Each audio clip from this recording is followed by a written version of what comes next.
Hello दोस्तों, कैसे हैं आप सभी? और सब बढ़िया है। उम्मीद करते हैं कि आप सभी लोग अच्छे होंगे। तो दोस्तों, आज हम पढ़ने जा रहे हैं प्रश्नावली 8वीं। क्या पढ़ने जा रहे हैं? प्रश्नावली 8वीं, मतलब कि 8वीं त्रिकोणमिति का है ये प्रश्नावली 8वीं है। तो इसके जो हम वीडियो जो बना चुके हैं, उस वीडियो में हम पढ़े थे केवल प्रश्नावली 8A। क्या पढ़े थे दोस्तों? केवल 8A के जितने भी क्वेश्चन थे, सभी क्वेश्चन को हमने लगवा दिया है। ठीक, अब इस वीडियो में जो हम पढ़ने जा रहे हैं, इस वीडियो में हम प्रश्नावली 8B का क्वेश्चन सॉल्व करेंगे। और उस क्वेश्चन को सॉल्व करने से पहले उसमें क्या क्या फार्मूले हैं, क्या क्या सूत्र निकलेगा, पहले उसके बारे में हम लोग जान लेते हैं। तो दोस्तों, अगर वीडियो पे नए हैं तो वीडियो को लाइक और सब्सक्राइब करना ना भूलें। तो दोस्तों, आज थोड़ा बड़ा पटाखों का आवाज आएगा क्योंकि दीपावली चल रहा है। तो हम बढ़ते हैं, उस पे ना नजर करते हुए हम लोग आगे बढ़ते हैं। हम लोग देखा जाए इसमें क्या क्या फार्मूले निकलते हैं। तो दोस्तों, हमने इसमें त्रिकोणमिति का जो परिचय था, इसका हमने इंट्रोडक्शन फर्स्ट वाले ना, जो हमने फर्स्ट वीडियो बनाया था, उसमें हमने डाल दिया है। और प्रश्नावली 8A के जितने भी क्वेश्चन थे उसको हमने सॉल्व करवा दिया है। अब अगर हम प्रश्नावली 8B पढ़ेंगे तो इसके कुछ सूत्र होंगे, कुछ मान होंगे, उस मान को हम लिखवाते हैं, तब जाकर के हम क्वेश्चन को सॉल्व कर पाएंगे। दोस्तों, क्वेश्चन को सॉल्व करने से सबसे ज्यादा जरूरी है उसको मान को याद करना, क्योंकि अगर उसके मान याद नहीं रहेंगे, हम क्वेश्चन को एक लाइन भी नहीं सॉल्व कर सकते हैं। तो मतलब अगर क्वेश्चन को सॉल्व करना है तो सबसे पहले उसके मान को हम याद किया जाए। ठीक, तो आइए दोस्तों, अब हम देखते हैं इसके फार्मूले, क्या क्या इसमें मान हम निकालते हैं। तो दोस्तों, अगर हमको मान निकालना है तो आप लोग को हम बताए थे कि 6 निष्पत्तियां, कितनी निष्पत्तियां बताए थे, मतलब 6 अनुपात बताए थे। तो 6 अनुपात हमने बताया था, साइन का, कॉस का, टेन का, कॉट का, सेक का और कोसेक का। मुख्य रूप से हमने बोला था कि मुख्य रूप से कितने प्रकार के होते हैं दोस्तों? 3 प्रकार के। 3 मतलब 3 अनुपात, सॉरी दोस्तों, कितने अनुपात के होते हैं? केवल 3 अनुपात होते हैं, साइन, कॉस और टेन। कितने होते हैं? साइन, कॉस और टेन होते हैं। बाकी इसके 3 क्या होते हैं? व्युत्क्रम। साइन का व्युत्क्रम क्या होता है दोस्तों? कोसेक होता है। कॉस का व्युत्क्रम क्या होता है दोस्तों? सेक होता है। और टेन का व्युत्क्रम क्या होता है? कॉट होता है। तो दोस्तों, अगर हम इन तीनों का मान हम निकाल लेते हैं तो इसके मान को हम पलटते जाए। साइन को अगर पलटेंगे तो कोसेक का होगा, कॉस को पलटेंगे तो सेक का होगा, और टेन को पलटेंगे तो किसका हो जाएगा दोस्तों? कॉट का हो जाएगा। तो दोस्तों, हम केवल बस 3 निकालेंगे। कितना निकालेंगे? केवल केवल और केवल अभी हम 3 निकालेंगे, बाकी इन तीनों को पलटते जाएंगे तो इन तीनों का निकल जाएगा। तो दोस्तों, हमको इन सबको याद करने के लिए सबसे पहले हमको देखा यहाँ पे थीटा। थीटा का मतलब होता है अंश, बताता है कि कितने अंश का कोण बनेगा। तो थीटा मतलब अगर साइन देखा जाए, पूरे साइन का बॉक्स है, ये कॉस का बॉक्स है, ये टेन का बॉक्स है, वैसे ही इन सब का है। तो साइन 0 अंश का मान क्या होता है, साइन 30 का मान क्या होता है, साइन 45 अंश का मान क्या होता है, और साइन 60 का मान क्या होता है, और साइन 90 का मान क्या होता है, ऐसे याद करेंगे। ये साइन का बॉक्स हो गया। वैसे ही अगर कॉस का देखा जाए तो कॉस 0 अंश का मान क्या होगा, कॉस 30 का मान क्या होगा, कॉस 45 का मान क्या होगा, कॉस 60 का मान क्या होगा, और कॉस 90 का मान, ऐसे ही सबका निकालना रहेगा। तो दोस्तों, निकालने का सबसे सबसे सबसे आसान तरीका दोस्तों, बस आपको इसको याद करना है। बस केवल और केवल इसको याद करके रखना है। अगर दोस्तों इसको याद किया जाए तो इसको क्या लिखा गया है दोस्तों? 0। क्या लिखा गया है दोस्तों? 0। क्या लिखा गया है? ये 0। इसको क्या लिखा है? आधा। आधा का मतलब क्या होता है? 1/2। क्या होता है दोस्तों? 1/2। अब ये लिखा गया आधे पर रूट। क्या लिखा है दोस्तों? आधे पर रूट। आधे का मतलब जो आधा था, इस पे क्या लगाना है दोस्तों? रूट। क्या लगाना है दोस्तों? रूट लगा देना है। अब बताए थे हम कि अगर एक होता है, एक जो होता है, एक को हम रूट से बाहर निकाल सकते हैं, क्योंकि अगर एक को अगर इसको लिखा जाएगा तो हम इसको लिख सकते हैं 1 into 1 और बट्टा में 2 है। एक अपना क्या बना रहा है दोस्तों? जोड़ा। अपना क्या बना ले रहा है? जोड़ा बना रहा है। और इसमें से एक बाहर आ जाता है और 2 बाहर नहीं आ जाता है, मतलब इसको लिख सकते हैं 1/2 में 2। 1/2 में 2 लिख सकते हैं। तो दोस्तों, आधा था, हम आधे पे रूट लगाए, एक को हम रूट से बाहर निकाल सकते हैं। एक को क्या करते हैं दोस्तों? रूट से हम बाहर निकाल सकते हैं, लेकिन 2 बाहर नहीं निकलेगा, इसलिए जो रूट है 2 पे रह जाएगा। तो हम बोलेंगे तो इसको, लेकिन दिमाग में रखेंगे कि 1/2 में 2। ठीक, अब यहाँ लिखा गया है √3/2, मतलब कि इसको हम लिखेंगे, ये जो रूट है ये 3 पे लगेगा, मतलब इसको लिखेंगे √3/2। √3/2 हो गया। और कितना होता है दोस्तों 1। मतलब याद करना है, 0 0 हो गया, फिर आधा हो गया, फिर आधे पे रूट 3/2 और 1। ठीक, अब ये जो हम मान लिखे हैं, ये जो मान हम लिखे, ये साइन का मान, इसका दोस्तों साइन का मान, मतलब कि साइन 0 अंश का मान क्या होगा दोस्तों 0। साइन 0 अंश का मान क्या होगा 0 होगा। और कॉस साइन 30 अंश का मान, साइन 30 अंश का मान कितना होगा दोस्तों 1/2। कितना हो जाएगा दोस्तों 1/2। ठीक, और साइन 45 अंश का मान कितना होगा दोस्तों, साइन 45 का मान कितना होगा 1/2 में 2। 1/2 में 2 हो गया। वैसे ही अगर देखा जाए साइन 60 का मान, साइन 60 का मान कितना होगा दोस्तों, करड़ी में 3/2 हो जाएगा। और साइन 90 का मान कितना होगा दोस्तों 1। कितना होगा दोस्तों 1। मतलब याद करना है आपको, 0 आधा, आधे पे रूट 3/2 और 1।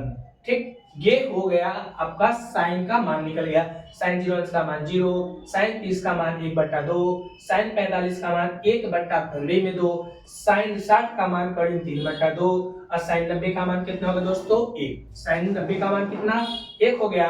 अब हम अगर कॉस का मान अगर निकालते हैं तो साइन को ही रिपीट कर दिया जाता है, मतलब पीछे से, साइन को पीछे से क्या किया जाएगा दोस्तों, रिपीट कर दिया जाता है। मतलब अगर cos का मान निकालना है, इसका हम उल्टा कर देंगे। इसका क्या कर देंगे दोस्तों, उल्टा।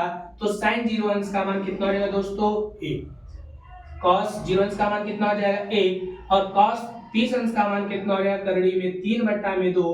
और cos 45 का मान वही करड़ी में 1/2 और cos 60 अंश का मान हो जाएगा कितना 1/2। और cos 90 का मान दोस्तों कितना हो जाएगा 0। कितना है दोस्तों 0।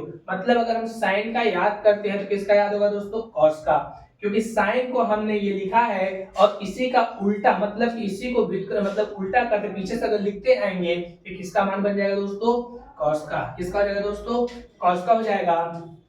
अब हमने फार्मूला आप लोग को बताया, अगर tan का मान हमको निकालना है तो हमने आप लोग को फार्मूला बताया था। क्या बताया था दोस्तों, फार्मूला बताया था कि tan थीटा बराबर होता है sin थीटा बटे cos थीटा। क्या होता है दोस्तों cos थीटा, ये बताया था हमने। अगर इसमें हम मान, क्योंकि sin और cos का मान पता है, अगर हमको tan का मान निकालना है इसमें हम दोनों का मान लेके सॉल्व कर दे जाए। अगर हमको पहले और पहले का बॉक्स पता है तो हमको पहले का बॉक्स निकाल सकते हैं। तो दोस्तों अगर इसमें हम मान रखते हैं तो sin थीटा का मान पहले बॉक्स में देखेंगे, पहले बॉक्स का, क्योंकि हमको पहले बॉक्स का मान चाहिए। तो sin, अगर tan का हमको मान निकालना है तो sin बताइए 0 अंश का, पहले 0 है तो 0 लिखेंगे। उसके बाद कितना है दोस्तों cos का चाहिए, तो cos में पहला बॉक्स का मान 1 है तो 1 हो गया। ठीक, अगर हम 1 का भाग 0 लेंगे दोस्तों क्या आ जाएगा 0। क्या आ गया यार 0 आ गया। ठीक, वैसे ही दोस्तों अगर हम निकालते हैं 30 अंश का मान, अगर इसका निकालते हैं तो sin का मान हमको मिल गया 1/2 और बटे, और हमको मिल गया cos का 30 का करीब 3/2। ये 2 से ये 2 दोस्तों कट जाएगा तो बचेगा 1 और नीचे हो गया करड़ी में 3। तो इसका मान 1/करड़ी में कितना हो गया दोस्तों 3 हो गया। वैसे ही अगर हम निकालते हैं 45 अंश का मान, अगर हम 45 का मान दोस्तों निकालते हैं तो 45 का देखा जाए तो 1/करड़ी में 2 साइन का हो गया, और पूरे बटे cos का देखा जाए तो ये भी लिखा गया 1/करड़ी में 2। ये कड़ी 2 से कड़ी 2 का हो गया दोस्तों कट जाएगा, ऊपर 1 और नीचे जिसका मान कितना होता है 1 हो गया, तो ये 1 हो गया। वैसे ही अगर हम निकालते हैं 60 का दोस्तों, तो 60 का अगर निकालेंगे तो साइन का जो मान होता है 60 में करीब 3/2 और बटे cos 60 का मान होता है 1/2। ये 2 से 2 का हो जाएगा दोस्तों कट जाएगा, तो ऊपर बचेगा करड़ी में 3 और नीचे दोस्तों कितना बचेगा 1। और किसी भी अंक या संख्या में से 1 लगा भी सकते हैं और हटा भी सकते हैं, तो इसका मान कड़ी में 3 मिल गया। वैसे ही अगर हम 90 का अगर मान निकालना चाहते हैं दोस्तों, तो साइन का मान हमको मिल गया 1 और cos का मान क्या है दोस्तों 0। दोस्तों अभी हम इसमें अगर देखा जाए तो अगर 0 का भाग अगर हम 1 में देंगे तो इसका मान क्या आएगा दोस्तों इनफाइनाइट। क्या आता है दोस्तों इनफाइनाइट, मतलब कि अपरिभाषित। क्या आएगा दोस्तों अपरिभाषित। क्या आएगा दोस्तों अपरिभाषित, मतलब इसका मान क्या होगा दोस्तों इनफाइनाइट। क्या हो गया दोस्तों ये इनफाइनाइट हो गया। ठीक दोस्तों, अगर हम 3 का मान निकाल लिए तो अगर हमको sin cos tan का मान पता हो गया, बाकी पलटते जाए तो किसका मान निकल जाएगा। अगर हम पलटते हैं sin को, इसको दोस्तों पलटा जाए, क्योंकि साइन का व्युत्क्रम होता है कोसेक, साइन का व्युत्क्रम कोसेक होता है। अगर इसको हम पलटेंगे तो इसके बटे दोस्तों कितना लगाना पड़ेगा, 1।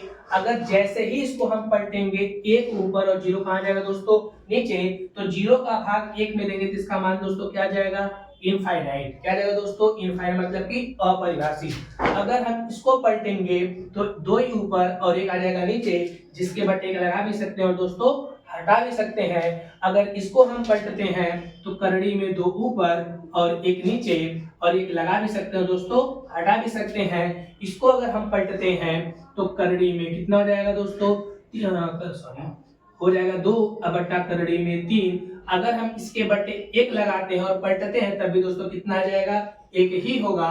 अब 1 को हम हटा देते हैं, ठीक। अगर दोस्तों cos का पता है तो cos का व्युत्क्रम कौन होता है, sec होता है। अब इसको हम पलटते हैं तो इसके बटे हम 1 अगर लगाएंगे, पलटेंगे कितना हो जाएगा दोस्तों, 1 हो जाएगा। उसके बाद दोस्तों अगर इसको हम पलटते हैं तो 2 ऊपर और करड़ी में 3 नीचे। अगर इसको हम दोस्तों पलटते हैं तो करड़ी में 2 ऊपर और 1 दोस्तों नीचे और 1 लगा भी सकते हैं और हटा भी सकते हैं। दोस्तों अगर इसको हम पलटते हैं तो 2 ऊपर और 1 कहां जाएगा दोस्तों, नीचे और 1 लगा भी सकते हैं और हटा भी सकते हैं।